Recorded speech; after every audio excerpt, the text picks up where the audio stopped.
बच्चा रोता है भगवान के सामने, बच्चा रोता है अपने माता पिता के सामने, तो माँ काम में लगी होती तो इसलिए उसको कुछ खिलौना दे देती है, इससे खेल ले जा। थोड़ी देर उससे लेके वो मूड, उसका माइंड जो है वहाँ डाइवर्ट हो जाता है, लेकिन थोड़ी देर बाद फिर उसे याद आता है, फेंक देता है, फिर रोता है। फिर माँ चॉकलेट दे देती है, चॉकलेट से थोड़ी देर खेलता है, थोड़ी देर चुप रहता, फिर उसे याद आ जाती है, फिर फेंक देता है। और फिर एक समय ऐसा आता है कि अब उसे कुछ भी दे दो, अब वो चुप नहीं होने वाला जब तक उसे गोदी में नहीं लोगे। तो वैसे ही भगवान के द्वार पर पहले रो रहे हैं भगवान के सामने, भगवान ने क्या किया, पैसा दे दिया, लक्ष्मी में बावरा हो गया थोड़ी देर के लिए, फिर याद आई, फिर भगवान के लिए रोया, फिर भगवान ने उसको थोड़ा लालच देने के लिए नौकरी दे दी, अच्छी बहू दे दी, बेटा बेटी दे दिए कि इसमें लग जाए। थोड़ी देर लगा रहा, पर अब एक दिन ऐसा आना चाहिए कि इतना रोए कि अब कुछ ना भाए, जब तक आप मुझे अपनी गोदी में नहीं उठाओगे तब तक मैं रोना बंद नहीं करूंगा। अश्रु आते रहे, अश्रु आते रहे। किसी ने पूछा, भक्ति की अंतिम सीढ़ी है आंख के अश्रु, आंख के आंसू। अगर आपने भगवान की याद में कभी आज आपके दिल ने सचमुच कुछ किया है, और हमारे ब्रज के संत तो कहते हैं, ऐसा कौन सा दिन, ऐसा कौन सी घड़ी है जब एक भक्त अपने भगवान के लिए रोता ना हो।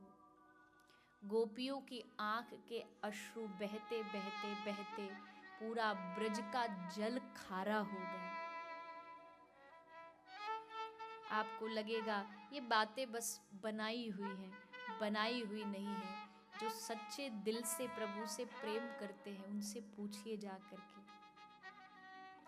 दुनिया में रोना तब आता है जब जीवन में दुख हो, पर भगवान के सामने रोने में बड़ा आनंद आता है, बड़ा मजा आता है। इसलिए कभी होता है कि जो धन चला गया उसके लिए रोए, कभी जो हमारा अपना हमसे दूर चला गया उसके लिए रोए, पर कभी वो दिन भी आए जब उस गोविंद को याद करके रोए कि प्रभु तू हमसे कितना दूर है, कब मिलेगा, कहाँ मिलेगा, ये हृदय में उससे मिलने की मांग हो। अब माफ करिएगा, लेकिन क्या हमने कभी भगवान से मिलने की मन में कभी ऐसा एकदम कभी तड़प जागी कि अब तो बस रहा ही नहीं जा रहा, अब तो बस चाहिए ही चाहिए, वो कैसे भी मिले, कहीं भी मिले, वो नहीं मिले तो अपना कोई संत भेजे, पर अभी इसी क्षण नहीं तो प्राण निकल जाए। यही तो प्रेम है, यही तो भक्ति है।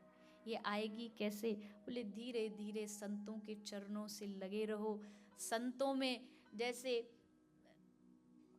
कोई बिजली का वायर हो, नेक्ड वायर हो, आप उसे टच करो, करंट लगेगा, लेकिन वहीं कोई दूसरा आदमी उस आदमी को टच करे तो उसे भी वो करंट पास हो जाएगा।